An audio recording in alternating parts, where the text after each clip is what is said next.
नमस्कार, media map के सभी दर्शकों को मैं सतीश मिश्रा सभी पैनलिस्ट का स्वागत करता हूं।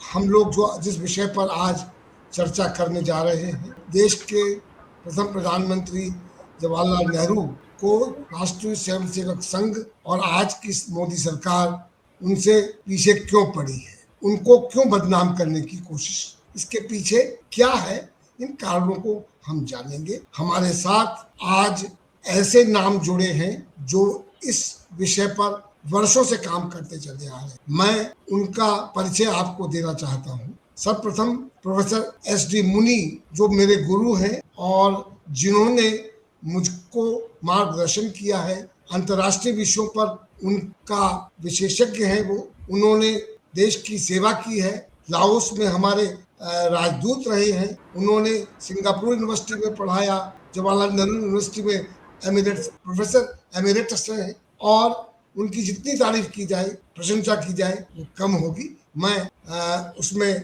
कोई कटौती नहीं करना चाहता, मैं जितना कम कहूँ उतना ही ठीक हो। हमारे साथ प्रोफेसर अनिल उपाध्याय हैं, जो मीडिया पर कई वर्षों से गुरु हैं और काशी विद्यापीठ में पढ़ाए हैं उन्होंने, और वर्षों से कितने ही मीडिया कर्मियों को उन्होंने ट्रेन किया है, उनको शोध में मदद की है। हमारे साथ प्रोफेसर प्रदीप माथुर हैं, जो Indian institute of mass communication में प्रोफेसर रहे हैं, बहुत सारे ट्रिब्यून जैसे बड़े अखबारों में उन्होंने काम किया है, पैनी नजर रखते हैं। हमारे साथ चंद्र कुमार जी श्रीवास्तव हैं, जो कि सुप्रीम कोर्ट के अधिवक्ता हैं, बड़ी पैनी दृष्टि रखते हैं, युवा हैं, और उन्होंने अभी नेहरू शास्त्री विचार संवर्धन मंच स्थापित किया है, जिसके वो राष्ट्रीय संयोजक हैं। मैं सबसे प्रथम प्रोफेसर मुनि से ये बात चर्चा शुरू करना चाहता हूं कि नेहरू जी, जिन्होंने इस देश को बनाया है, डेमोक्रेसी को स्टैब्लिश किया है, उस समय जितने देश आजाद हुए थे वहां पर सैनिक क्रांतियां हुई, डेमोक्रेसी सर्वाइव नहीं कर पाई, पर नेहरू जी के जमाने से ही राष्ट्रीय स्वयंसेवक संघ उनके खिलाफ उनका चरित्र हनन करता रहा, उनके खिलाफ रहा, और उन्होंने कभी उनको स्वीकारा नहीं।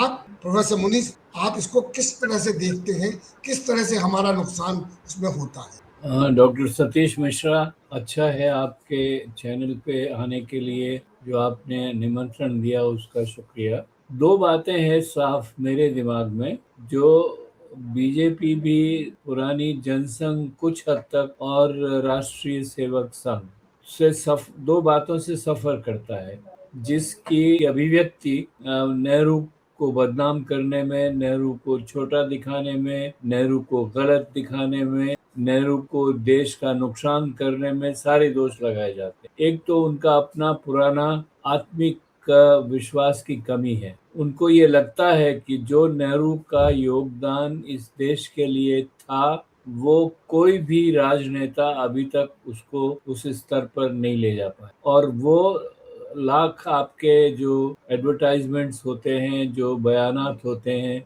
उन सब में कहकर बार बार यही बात कही जाती है कि वो कम थे, हमसे कमजोर, हमने ज्यादा काम किया है। उसका वो आंतरिक अस्थिरता है, उनका विश्वास की कमी है, अपने आप में विश्वास की कमी है, और दूसरा द्वेष है नेहरू के खिलाफ, और वो द्वेष बिल्कुल तर्कहीन है, मैं कह सकता हूँ। क्योंकि देखिए, दरअसल आरएसएस को सबसे पहले स्वाधीनता के बाद में बैन करने में, और गांधी की हत्या के बाद में बैन करने में जो श्रेय जाता है, मैं श्रेय देता हूं उनको, वो सरदार पटेल को जाता है। और सरदार पटेल को इस सरकार ने और उसके पीछे आरएसएस ने उसको स्वीकार कर लिया है। यहाँ कहीं न कहीं मुझे लगता है कि जो कांग्रेस के बड़े बड़े नेता थे, महात्मा गांधी और सरदार पटेल विशेष तौर से, उनको अपनत्व करने के लिए, उसको कोऑप्ट करने के लिए, ताकि इनकी अपनी क्रेडिबिलिटी रहे, उसमें एक गुजराती कनेक्शन बहुत बड़ा बात है। तो ये एक तरह से क्षेत्रीय संबंधों को आगे बढ़ाकर, सामने रखकर, और अपनी क्रेडिबिलिटी को, अपनी विश्वसनीयता को भारत के सामने दिखाने के लिए ये सबसे बड़ा काम किया जा रहा है। जैसा आप जानते हैं, मैंने विदेश नीति पे विशेष तौर से अध्ययन किया है और उस मामले में तीन तीन चीज़ों पर नेहरू को बहुत बड़ा दोष लगाया जाता है। एक तो उन्होंने अमेरिका के साथ नॉन अलाइनमेंट कर लिया, उनसे अलग हो गए। दूसरा, चीन के साथ उनको समझ ठीक नहीं थी, सरदार पटेल की बात ठीक थी। और तीसरा, पाकिस्तान के बारे में। तो इन तीनों के बारे में विस्तार से, जैसे आपके आगे प्रश्न होंगे, मुझे उनका उत्तर देने का मैं प्रयास करूंगा। लेकिन अभी जो बड़ी बात है वो ये है कि एक तो द्वेष है और एक उनके अपने आत्मविश्वास की कमी है। प्रोफेसर मुन्नी, आपने एक नया पक्ष प्रस्तुत किया। मैं अभी विदेश नीति पर वापस आऊंगा आपके पास। मैं प्रोफेसर अनिल उपाध्याय जी के पास चलना चाहता हूँ। और जैसा कि प्रोफेसर मुन्नी ने कहा, प्रोफेसर मुन्नी और आपके बनारस कनेक्शंस है, उसमें प्रोफेसर मुन्नी ने जो कहा कि उनमें आत्मविश्वास की कमी, विश्वसनीयता का न होना, ये बहुत बड़े कारण हैं कि संघ और आज के प्रधानमंत्री नरेंद्र मोदी की सरकार नेहरू जी को बराबर नीचे गिराने की कोशिश करते हैं और उनको इस तरह से प्रस्तुत करते हैं जैसे कि वो देश के दुश्मन रहे। प्रोफेसर अनिल उपाध्याय, आप इसको कैसे देखते हैं? सर, मुन्नी जी ने जो बात कहा वो मैं समझता हूँ कि पूरी तरह से सही है। और जैसा कि हम सब लोग जानते हैं, 1925 में आरएसएस की जो स्थापना हुई और डॉक्टर हेडगेवार के अध्यक्ष बने और आरएसएस के, उसके पहले डॉक्टर हेडगेवार भी कांग्रेस में हुआ करते थे। और मुझे लगता है कांग्रेस जब थे तभी वो 2 साल जेल में भी गए। लेकिन वहां से निकलने के बाद वो हार्डिकर को सेवा दल का अध्यक्ष बनाया गया कांग्रेस का, और उस समय हेडगेवार उस रेस में शामिल से नहीं बन पाए। इसी वजह से उन्होंने एक अलग अपना आरएसएस का एक संगठन बना लिया जो चर्चिल के थाट पे आधारित, और वो जैसे ही शुरू से जब तक हिंदूवाद था और हिंदू मुसलमान डिवाइडेड में दूर पार्टी लेकर हिंदू मुस्लिम में विभाजन करके ही आरएसएस ने आगे बढ़ा। और उसके बाद जवाहरलाल नेहरू देश के प्रधानमंत्री बने। पीछे घटनाक्रम आपने बताया कि आरएसएस ने किस तरह से विस्फोटन किया और गांधी के खिलाफ भी उन्होंने इस तरीके का वातावरण पैदा किया जिसकी वजह से नाथुराम गोडसे ने हत्या कर दी महात्मा गांधी। वो सब प्रकरण तो बीच में था और सरदार पटेल ने बाद में बैन भी लगा दिया था, आरएसएस से बैन भी लग गया था।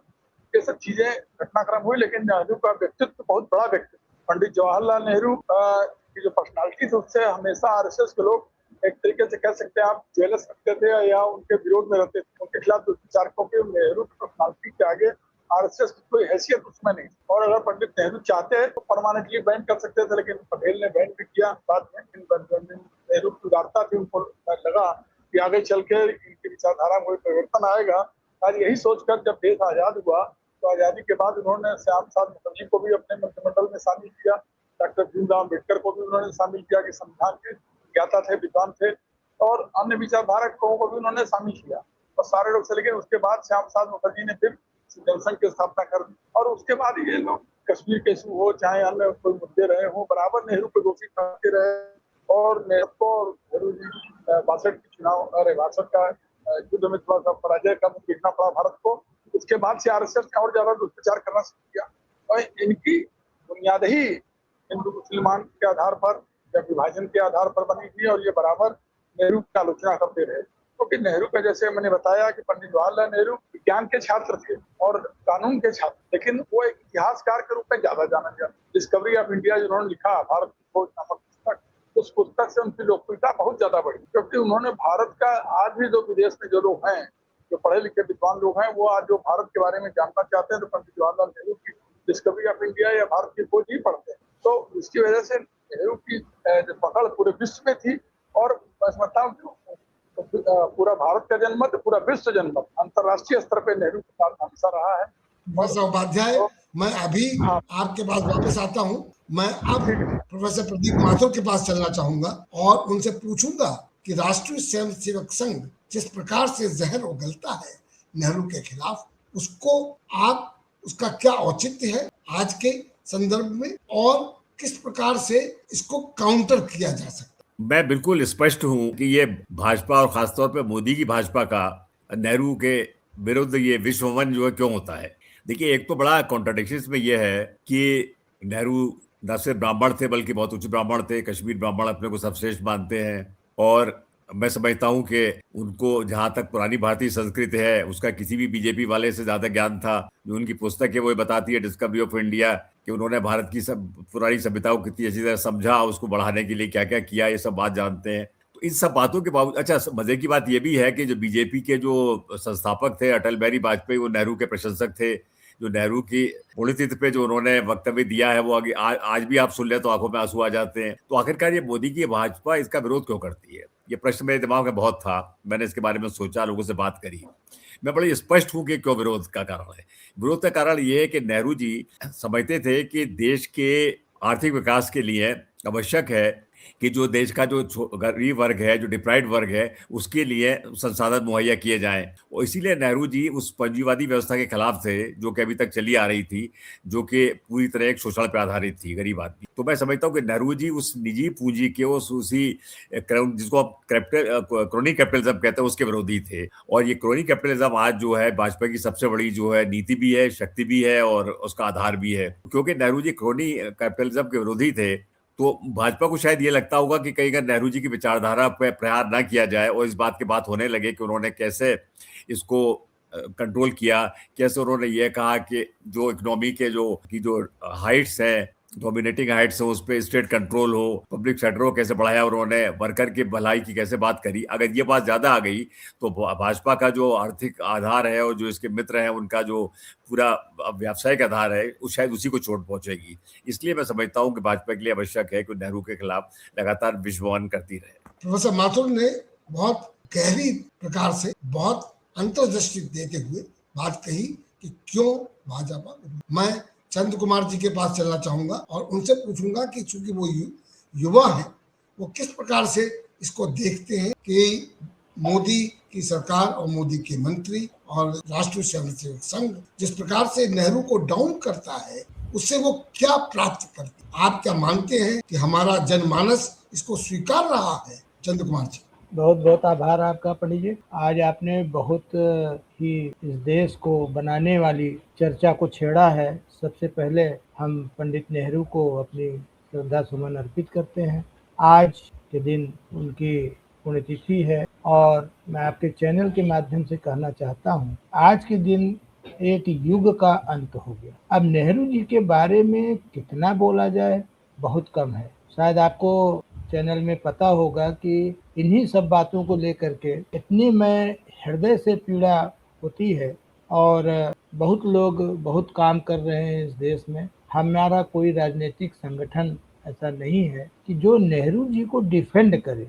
आज पहली बार मुझे आपका चैनल भी ऐसा लग रहा है कि जो नेहरू जी पे एक विशेष डिबेट आयोजित किया है। आपके चैनल के माध्यम से मैं सबसे पहले मांग करना चाहता हूँ कि जो भारत रत्न है, 1955 में पंडित जी को भारत रत्न दिया गया था और 1970 में विश्व शांति पुरस्कार भी उन्हें मिला। तो क्या ऐसे व्यक्ति, ऐसे महान व्यक्तित्व के विरुद्ध इस तरह का विस्मरण किया जा सकता है? यह भी राष्ट्रद्रोह के श्रेणी में आना चाहिए। हम चाहते हैं कि आपके चैनल से इस तरह की बातें हमारे देश में फैले कि जो इस तरह के बात करे हमारे भारत रत्न के खिलाफ, हमारे विश्व शांति के पुरस्कार प्राप्तकर्ता के खिलाफ, उसके खिलाफ राष्ट्रद्रोह का मुकदमा चलाया जाना चाहिए। ऐसा अमेंडमेंट कानून में हो। सबसे दूसरा, हम बिना किसी की बुराई किए, हम बिना किसी का नाम लिए, हम नेहरू जी की बात को जनता के सामने रख सकते हैं जिसको कि विस्मृत करने का प्रयास किया जा रहा है। आदरणीय प्रोफेसर साहब, आपने बताया कि आपके गुरु हैं और पूरी बात में उन्होंने इतनी अच्छी बात बोल गई कि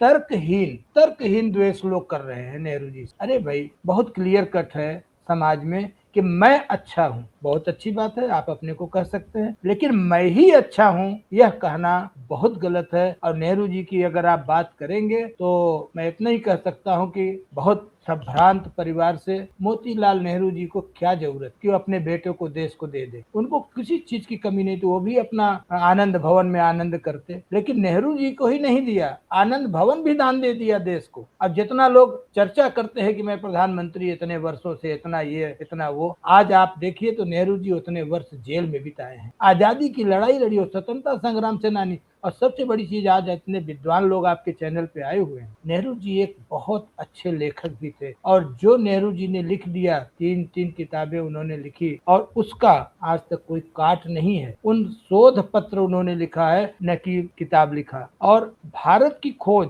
अगर कोई देख ले तो वो वास्तव में विश्व स्तर पे भारत के बारे में जान सकता है। विश्व इतिहास की झलकियां भी माननीय नेहरू जी ने लिखा है। वो विश्व के बारे में कितना बड़ा चिंतन करते थे। लेकिन ये लोग, जो मैं नाम नहीं लेना चाहूंगा किसी का भी, कि जो अनपढ़ गंवार जाहिल लोग हैं इस देश में, वो लोग नेहरू जी की बुराई कर रहे हैं, जिन्होंने नेहरू जी को देखा भी नहीं, छुआ भी नहीं। अरे क्या जरूरत थी नेहरू जी को देश में कूदने की? क्या जरूरत थी उनको प्रधानमंत्री बनाने की?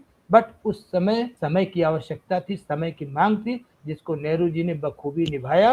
और जो न्यू उन्होंने रख दिया, उस न्यू से कोई अलग नहीं हो सकता, चाहे जितनी बुराई कर ले। चंद्र कुमार जी ने एक बड़ी बात कही कि राष्ट्रद्रोह का मुकदमा ऐसे बातों पर चलाया जाना चाहिए। अब मैं प्रोफेसर मुनि के पास वापस आना चाहता हूँ। जब जो उन्होंने योगदान हमारी विदेश नीति में किया और नॉन अलाइंड पॉलिसी के कॉन्सेप्ट को उन्होंने इवॉल्व किया, यहाँ तक कि आइजनहोवर जो अमेरिका के राष्ट्रपति थे, उन्होंने ये कहा कि नेहरू जी के बारे में कि वो सबसे सशक्त व्यक्तित्व है जो दुनिया में शांति स्थापित करने के लिए, कंसिलिएशन करने के लिए उपयुक्त व्यक्ति है। विंस्टन चर्चिल ने उनको लाइट ऑफ एशिया कहा। मैं प्रोफेसर मुनि के पास वापस जाना चाहता हूं। उन्होंने जो अभी कहा कि चीन के परिप्रेक्ष्य में जो उनके ऊपर इल्जाम लगाए जाते हैं, उसके बारे में वो हमारे दर्शकों को बताएं। प्रोफेसर मुनि। सतीश, 2-3 बातें और पहले जोड़ दूं। विदेश नीति में आने से पहले मेरे दिमाग में आ गया है तो मैं आपसे शेयर करता हूं। सही है गलत है जो भी, आप उसका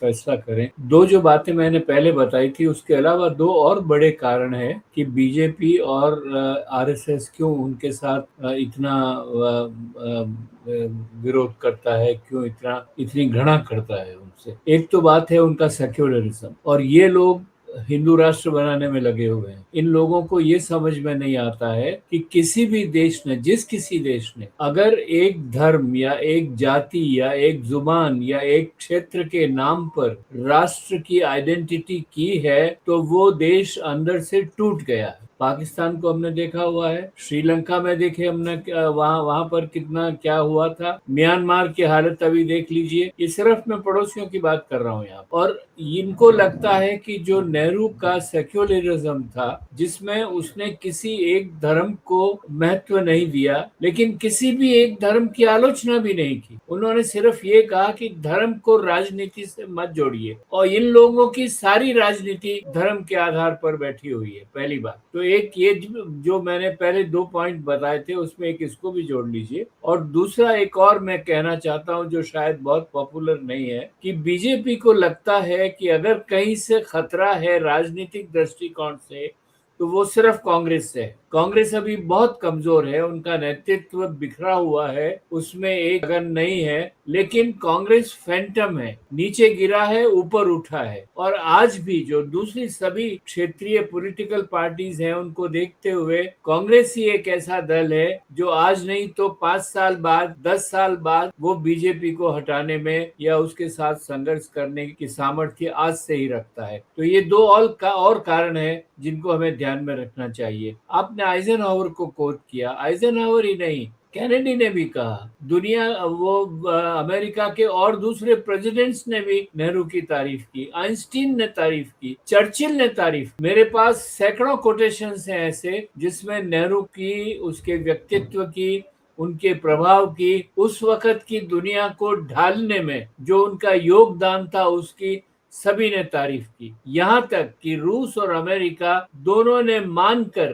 नेहरू को कोरिया में शांति के लिए भेजा गया, नेहरू को इंडो चाइना में शांति के लिए भेजा गया। नेहरू ने जो डिसआर्मामेंट के मसले को लेकर, न्यूक्लियर मसले को लेकर जो दुनिया के सामने बात रखी, उसकी इज्जत की गई। लोग सभी उस उसूल को मानते थे, प्रिंसिपल को मानते थे। अब अभी जो बीजेपी दोष लगाती है कि उन्होंने अमेरिका से हमारे संबंध बिगाड़ दिए, बीजेपी वालों को ये समझ में नहीं आता है, इतिहास पढ़ा नहीं है उन्होंने। नेहरू की सबसे पहली विदेश यात्रा अमेरिका में थी और उस पहली विदेश यात्रा में जाते समय उन्होंने कृष्णा मेनन से पूछा था, Krishna, why not we align ourselves with the United States in order to build our economic, technological and defence capabilities. Nehru America को गए इस नियत से कि उनके साथ हमें बहुत अच्छी दोस्ती बनानी है। अमेरिका उनको बराबर के दोस्त नहीं मानने से इनकार कर दिया, नहीं मानने को तैयार था वो, इसीलिए वो, क्योंकि पाकिस्तान को पहले ही चूज कर चुके थे। बहुत वक्त लगेगा वो बात समझाने में। तो ये बात बीजेपी और आरएसएस को या तो पता नहीं है या समझ नहीं है उनको बिल्कुल भी। उसके अलावा कभी भी नेहरू ने अमेरिका को, कोल्ड वॉर को क्रिटिसाइज किया, मिलिट्री अलायंसेस को क्रिटिसाइज किया, लेकिन अमेरिका के साथ आर्थिक संबंधों को बढ़ाने में कभी उन्होंने कोई कमी नहीं रखी। डेमोक्रेसी के नाम पे अमेरिका खुद मानता था कि विश्व में अगर और कोई दूसरी बड़ी डेमोक्रेसी, स्टेबल डेमोक्रेसी है तो वो इंडिया की है, और उसका क्रेडिट नेहरू को दिया जाता था। चीन के बारे में ये कहते हैं कि चीन में सरदार पटेल ने कहा कि चीन पे शंका करनी चाहिए। नेहरू को कभी पूरा विश्वास चीन पे नहीं था, लेकिन कोल्ड वॉर को देखते हुए जहां अमेरिका अपने प्रभाव को सारे एशिया में बढ़ा रहा था, चीन के साथ उन्होंने पुराने सांस्कृतिक और सिविलाइजेशनल संबंधों के आधार पर, बुद्धिस्ट धर्म के आधार पर, चीन के लोग हिंदुस्तान को अपना गुरु मानते थे हमेशा से, और पहले से फर्स्ट सेंचुरी से 15th सेंचुरी तक इकोनॉमी दो कंट्रीज, सारे वर्ल्ड की इकोनॉमी में दो कंट्रीज बड़े थे, चीन और भारत। पहली सेंचुरी से 15वीं सेंचुरी तक भारत चीन से आगे था, और 15वीं से 18वीं शताब्दी तक चीन भारत से आगे हुआ, लेकिन दोनों मिलकर 25%, 26% ग्रोथ मिलाकर, कुल मिलाकर 50% ग्रोथ सारी जो थी वो इन दोनों देशों में थी। तो चीन भारत को मानता था, इसलिए उस वक्त वहां दोस्ती हुई। लेकिन जो चीन ने तिब्बत में किया उसको नेहरू ने कभी एक्सेप्ट नहीं किया, उनको मानना पड़ा। मिलिटरीली उस वक्त भारत शक्तिशाली नहीं था तिब्बत में, इसीलिए दलाई लामा को उन्होंने अपने देश में बुलाकर उनकी सरकार बनाने दी। आप ये सोचिए कि अगर हमारे किसी एक इंसर्जेंट को या एक हमारे यहाँ पे विद्रोही को बाहर ले जाकर कोई दूसरा देश सरकार बनाने दे उसके ऊपर, तो हम कैसे सोचेंगे। लेकिन नेहरू ने परवाह नहीं की, उसने चीन की दोस्ती के साथ साथ तिब्बत को, दलाई लामा को अपने यहाँ रखा। तिब्बत को अभी तक हम लोग उसको समर्थन दे रहे हैं, और चीन ने और भारत ने फॉरवर्ड पॉलिसी भी करी चीन के खिलाफ, जिससे नाराज होके फिर 1962 का वॉर हुआ। तो इनकी जो समझ है नेहरू की विदेश नीति के बारे में, नॉन अलाइनमेंट, आपने कहा बहुत अच्छी बात कही। नॉन अलाइनमेंट में नेहरू ने पावर ऑफ द पावरलेस को एग्रीगेट किया। जो शक्ति के देश नहीं थे उनकी शक्ति बनाई, और उनकी आवाज सुनी गई सारे विश्व के ऊपर नॉन अलाइनमेंट की वजह से। और नॉन अलाइनमेंट की वजह से ही नेहरू को ये उत्तरदायित्व दिया गया था कि आप जाके जहां जहां शांति हो सकती है वहां शांति कीजिए। और आज जयशंकर बार बार जो स्ट्रेटेजिक ऑटोनॉमी की बात करता है वो नॉन अलाइनमेंट का दूसरा नाम है। नॉन अलाइनमेंट मिलिट्री के वक्त में उसका संदर्भ बदल गया है, उसका कॉन्टेक्स्ट बदल गया है, लेकिन नॉन अलाइनमेंट का मतलब यही था कि भारत अपनी सोच से जो सही समझता है वो करेगा। यही बात आज मोदी जी कह रहे हैं, यही बात आज डॉक्टर जयशंकर कह रहे हैं, और यहाँ के विद्वानों ने, स्ट्रेटेजिक थिंकर्स ने एक किताब लिखी है जिसमें उन्होंने लिखा है नॉन अलाइनमेंट 2.0। अभी की जो नॉन अलाइनमेंट है वो पहले से दोबारा परिभाषित हुई है, लेकिन उसकी आत्मा, उसका कलेवर एक ही है। प्रोफेसर मुनि, आपने बिल्कुल सही कहा कि नेहरू जी के सामने बड़ी चुनौतियां थी। पाकिस्तान पर आप जो कहते कहते रुक गए, उसको मैं स्पष्ट कर देना चाहता हूं कि पाकिस्तान अमेरिका और ब्रिटेन को मिलिट्री बेसिस देने को तैयार था, और नेहरू की कांग्रेस, गांधी की कांग्रेस कभी भी मिलिट्री बेसिस इन देशों को नहीं देता। सबसे बड़ा कारण था, और इसीलिए हमारे देश का विभाजन भी हुआ। पाकिस्तान को सपोर्ट किया ब्रिटेन ने, अमेरिका ने भी अंदर अंदर से। तो मैं आपकी बात को आप कह रहा हूं, बता रहा हूं, आप ही से जाना है। प्रोफेसर मुन्नी ने जो बातें आज कही यहाँ पर वो बिल्कुल सटीक है। मैं प्रोफेसर माथुर के पास जाना चाहता हूं वापस कि आप इसको कैसे देखते हैं कि पाकिस्तान को क्रिएट करने वाले ब्रिटेन थे और चूंकि वो मिलिट्री बेसिस नहीं दे सकते थे इसलिए विभाजन हुआ और पाकिस्तान अमेरिकी ब्रिटेन के कैंप में शामिल हो गया, जबकि भारत अपनी इंडिपेंडेंट रास्ते पर चलता रहा और वो दुनिया में उसकी स्वीकार्यता बढ़ती गई। प्रोफेसर माथुर। नहीं, देखिए ऐसा है कि ये तो बड़ा स्पष्ट है कि पाकिस्तान का क्रिएशन जो है वो ब्रिटिश इंपीरियल पॉलिसी की का एक एक्सप्रेशन है और वो लोग चाहते थे कि पूरा पूरा जो क्षेत्र है इसको इस तरह छोड़ा जाए कि उसमें आपस में झगड़े होते रहें, उनकी इकोनॉमी कमजोर रहे और वो कभी सेल्फ सफिशिएंट ना हो पाए और उनका जो इसी तरह से जो एंग्लो अमेरिकन ब्लॉक है उसका उनके ऊपर जो है पूरी तरह से अधिकार रहे। अगर आर्थिक राजनीतिक साम्राज्य नहीं है तो आर्थिक साम्राज्य बना रहे, ये उनका पूरा ड्रीम था। अब आप देखिए चाइना से हमारा सारा झगड़ा जो है वो मैकमोहन लाइन को लेकर के है और मैकमोहन लाइन जो है ये ब्रिटिश क्रिएशन है। सच बात ये है कि जब अंग्रेजों का देश में शासन था तब भी चाइना ने कभी भी मैकमोहन लाइन को अपनी मंजूरी नहीं दी, जबकि चाइना बहुत कमजोर था उस जमाने मिलिट्री हर तरह से। इसी तरह से देखिए डुरंड लाइन है, ये भी बिल्कुल इसी तरह की है जो बनाई गई है जिससे कि पाकिस्तान और अफगानिस्तान हमेशा झगड़ा करते रहे, मतलब ये है।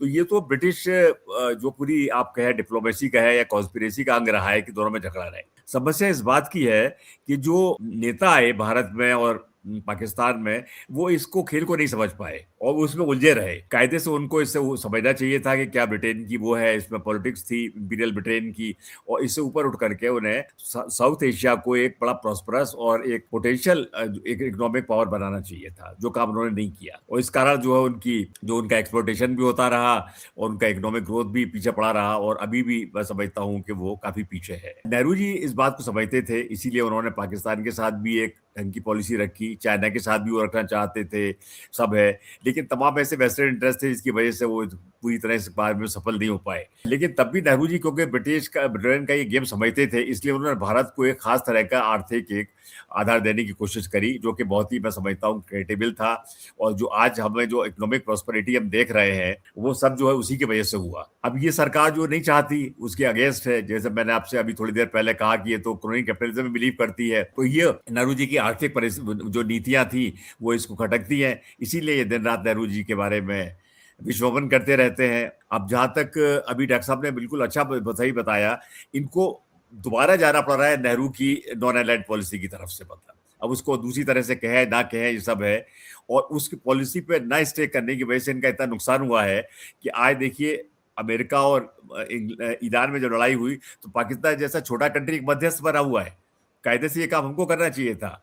मैंने पिछले दिनों एक आध लेख भी लिखे, उसमें मैंने यही कहा ये तो हमारा रोल था कि हम मध्यस्थ होते, अगर हम जो है क्या कहना चाहिए नॉन अलाइड पॉलिसी पर रहते, अपनी इंडिपेंडेंस मेंटेन करते, लेकिन हमने तो इजराइल के साथ दोस्ती कर ली जाकर के, हम तो अमेरिका के चड्डों में जाके बैठ गए। तो इससे हम समझते हैं कि बहुत नुकसान हुआ देश को और अगर ये लोग समझ जाते हैं कि नेहरू की नॉन अलाइड पॉलिसी कैसी है उसको मानते रहते तो हम समझते हैं आज हमारी विश्व में हैसियत बहुत ज्यादा होती। धन्यवाद। प्रोफेसर माथुर, सभी साथियों ने बहुत गहराई से इस बात को प्रस्तुत किया।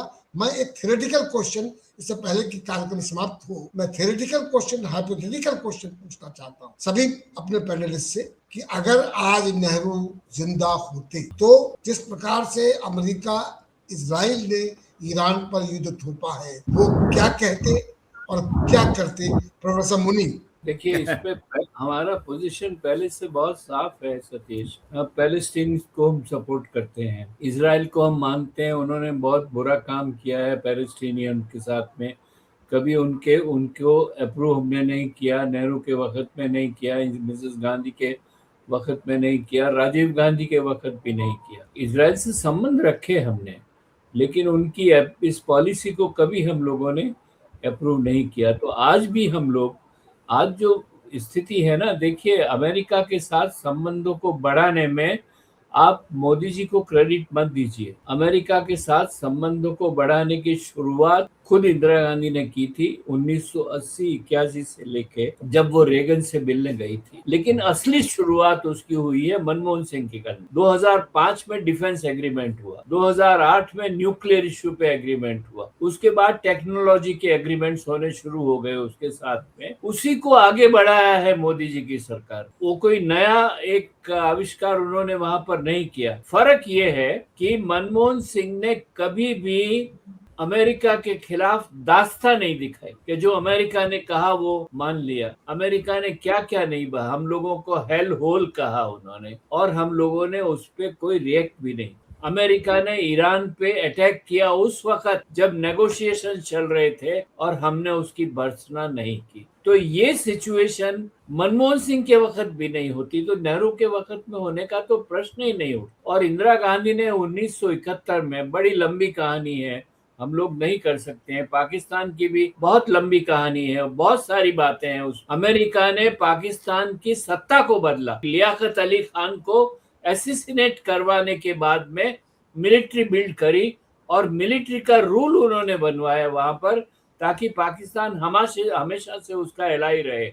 और पाकिस्तान मुस्लिम कंट्री होने के साथ में मुस्लिम का इन्फ्लुएंस भी उन पे रहे।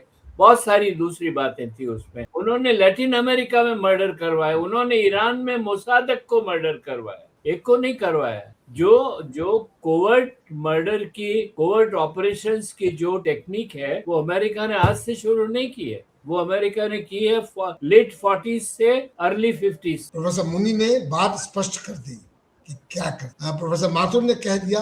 अब मैं प्रोफेसर अनिल उपाध्याय से पूछना चाहूंगा कि उनका क्या विचार है। देखिए, प्रोफेसर मुनि जी ने जो कहा और प्रोफेसर माथुर ने कहा बिल्कुल सही है कि आरएसएस की चिंता वही दो है कि कांग्रेस चिंता का कारण है और दूसरा सेकुलरिज्म, और आरएसएस इन दोनों के खिलाफ काम करती है।